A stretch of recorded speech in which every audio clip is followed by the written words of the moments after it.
Martin Chulov, Middle East correspondent, Thursday, August 30, 2018, 00.00 EDT. Last modified on Thursday, August 30, 2018, 06.16 EDT. Share on Facebook, share on Twitter, share via email each day for as long as he can remember. Abu Ahmed, a Syrian merchant, has hawked Quranic pamphlets in central Beirut, one eye out for a buyer and another for the police. He has been in the Lebanese capital for the past 6 years, as war consumed his homeland, casting more than 1 million refugees like him into near-permanent exile. Now, however, as the 7-year conflict approaches what many believe to be an endgame in Syria's northwest, Abu Ahmed fears his meager, but so far safe existence is in jeopardy. The blazing guns of insurgency have largely been silenced in central and southern Syria, and politicians in Damascus, Beirut and Amman are claiming with increasing vehemence that a ruined country from which at least 6 million people have fled is now safe for them to return.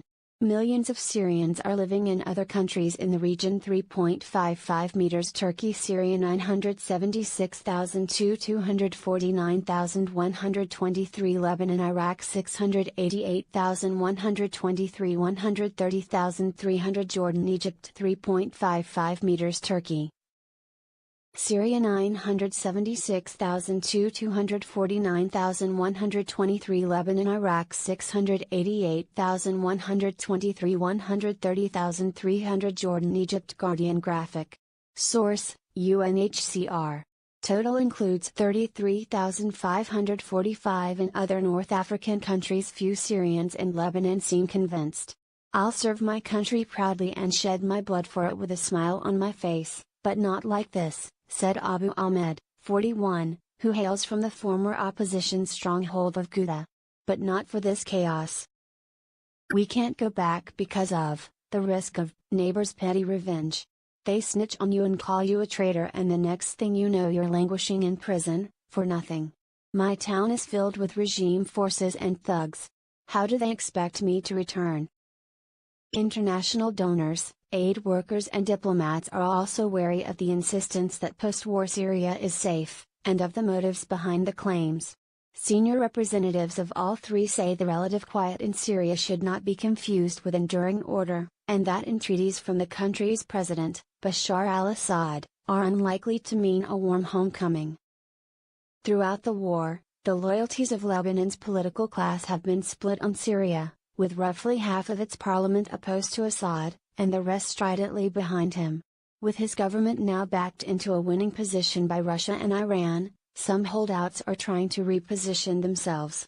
Those who remained allied are meanwhile readily doing Assad's bidding. Establishing a view that security, and forgiveness, await returnees is a central message.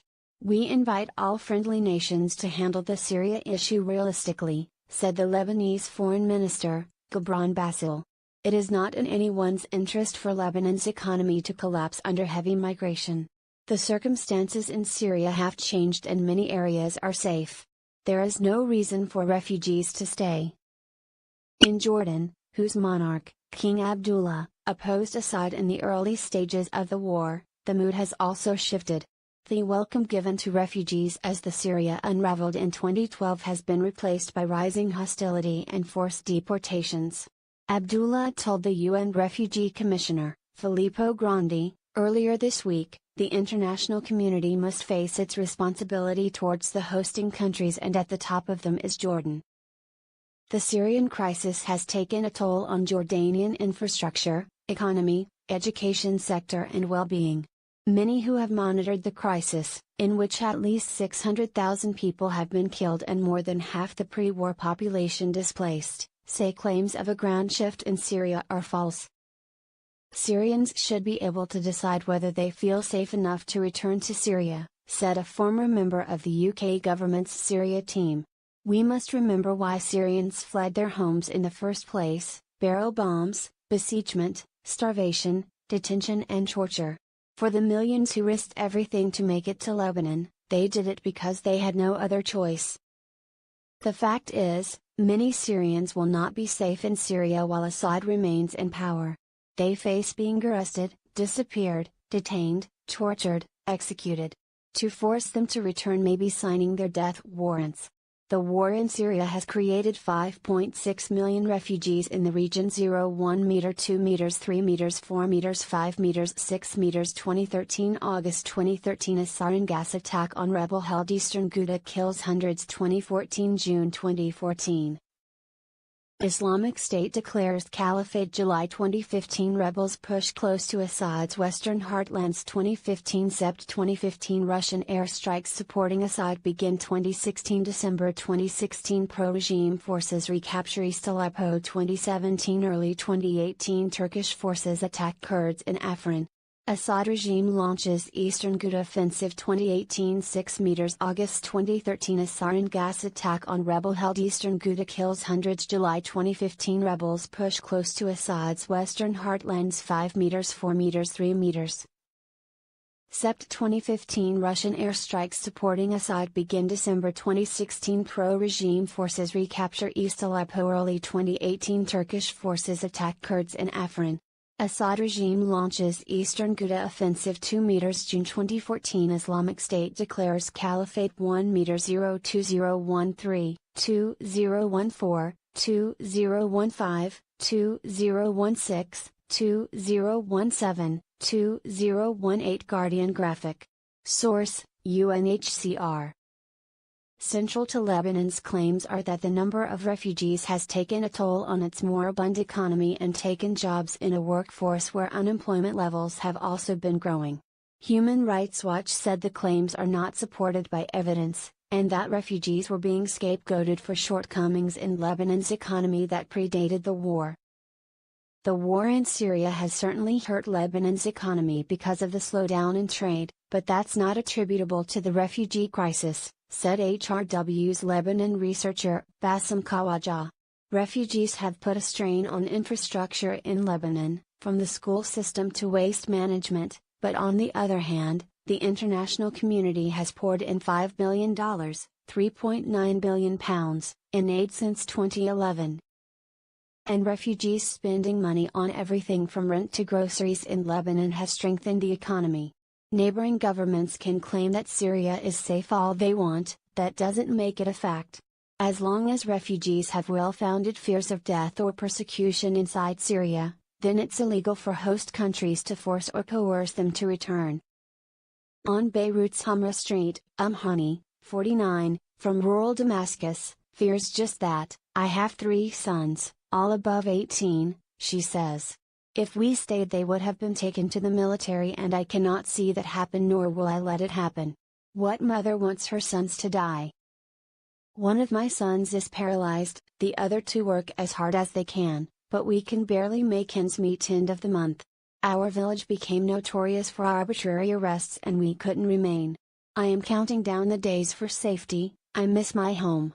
Children make up 45.1% of Syrian refugees in camps stand first, aged 0 to 17, aged 18 and over 50%, 45%, 55%. Guardian graphic, source, UNHCR, Government of Turkey. Like many refugees, Hani, not her real name, chose her words carefully.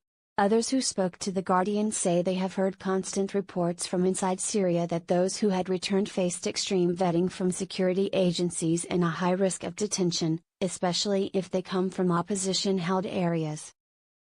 Major Gen Jamal al-Hassan, the head of Syria's Air Force intelligence and one of country's most senior security chiefs, told senior colleagues from other agencies in July, "A Syria with 10 million trustworthy people obedient to the leadership is better than a Syria with 30 million vandals."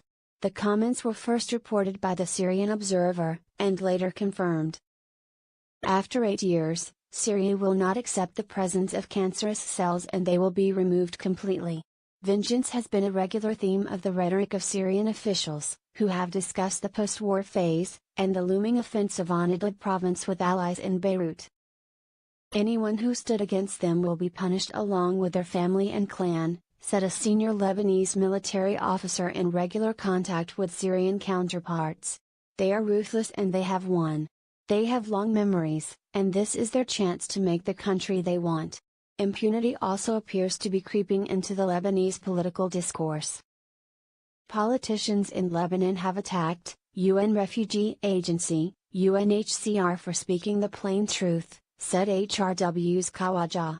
That truth is there are no security guarantees in Syria and that it cannot encourage or facilitate returns at this point. Amid the rising rhetoric, the realities for Syrians in Lebanon is stark. UN figures show 74% of refugees do not have legal residency, 76% live below the poverty line, and more than 300,000 children are not in school. Feeling squeezed and hopeless, a steady stream are returning regardless of the danger. Not Abu Ahmed though. For him, the risks are too high. Once we see the cops though we all duck and run. We have no residency permits. Will I go back soon?